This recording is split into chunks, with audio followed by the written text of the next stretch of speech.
One of the things I learned growing up in church is God will never give you more than you can bear, all right? Now, that don't mean you're not going to fail.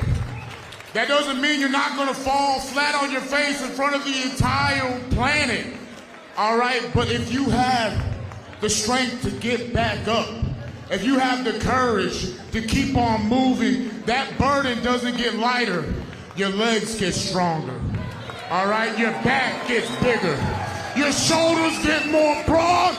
Your resolve gets more grounded.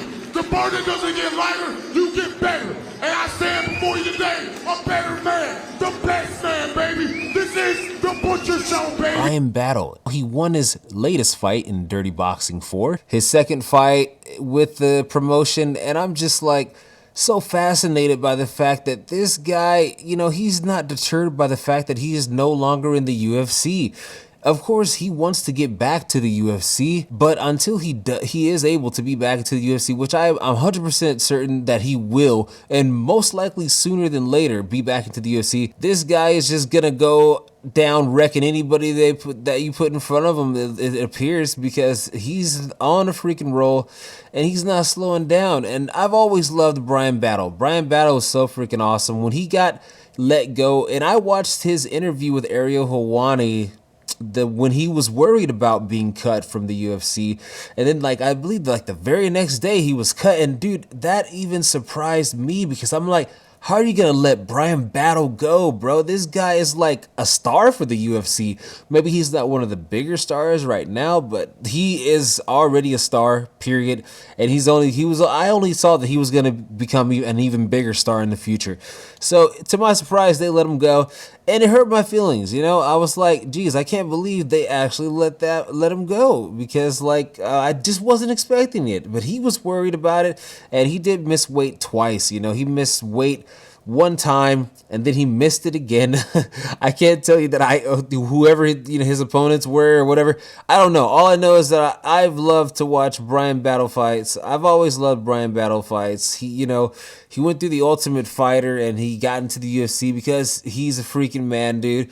And now it's like he's no longer in the UFC, but I believe he's on his way back. And he also dropped this awesome speech at the end of his latest win in Dirty Boxing. That is amazing, dude. The words spoken by a true champion, and Bryan Battle, I see only good things in his future. You know, he's a freaking guy who goes in there, and just like how he won tonight in Dirty Boxing, he is always winning his fights. Like, he goes in there to go to war, dude. Bryan Battle is no freaking rookie, dude. He's no slouch. This guy is like a wrecking machine, dude. But right now he's working his way back into the UFC. And like I said, I 100% believe he is going to be back into the UFC. So all we can do is continue to support Bryan Battle by checking out all of the fights that he has upcoming. This was his latest ones. He knocked the guy out in the first round, had him on his knees, face planted directly onto the canvas. And I don't even know who the hell that guy's name is. I'll throw it in the video for you. But, you know, this guy, Bryan Battle, dude, I just like, I'm not surprised. You know, Dirty Boxing is kind of a thing where, like, they have a pretty decent main card. You know what? All I watched was like the last two fights of the night. Cub Swanson. Wait, no, not Cub Swanson, dude. All I saw from the event were the last two fights: Bryan Battle's fight and then Gable Stevenson's fight. Yeah, dude. And he just went out there and finished his guy in like the first 15 seconds of their fight as well. But Bryan Battle, you know, in this fight, he was getting tagged early on. He got tagged with some pretty good shots. But, dude, just like you saw in the speech, bro, like, this guy, like, Bryan Battle's never been knocked out in the UFC. I don't even know if he hasn't even really lost too many fights in the UFC when he was in the UFC. Like, he was, like, I was actually calling for him to get a freaking title shot, bro, like 3 fights ago. So, like, that lets you know how much of a huge Butcher fan that I am, bro.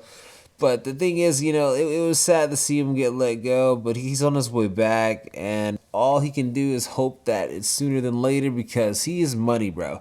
I mean, if a guy like me is like, I don't even watch anything other than the UFC, but even I am willing to travel from the UFC momentarily just to check out a Bryan Battle fight in Dirty Boxing 4. And that's exactly what I did. Watched it live. It was freaking amazing. And then, I caught the last fight of the night, Gable Stevenson. I don't know who Gable Stevenson is. I've heard a lot about him, and, the thing is, they're fighting cans. These guys look. I'm not gonna sugarcoat it, bro. These guys are fighting cans right now. Like the guys that these guys are fighting just seem like people nobody even fucking knows. I definitely don't know any of these people except for Bryan Battle. And I've heard a lot about Gable Stevenson, but so, I checked that out, and it was pretty cool. It was a cool last two fights. The only thing that's kind of like, it's always good to see Bryan Battle win a fight, but when it comes to Gable Stevenson, bro, it just looked like he just fought a can. You know what I mean? Like, it didn't really make him look that good. It seemed like he had so much hype. Yeah, and this is the thing that I think it should change when moving forward, just for like the next generation. We got to stop setting these guys that we want to be stars up with cans. Like, it doesn't make them look that cool, to be honest. Show us really how tough he is. How long can he go in a fight? How hard can he go in a fight? How much more damage can he put out than he takes?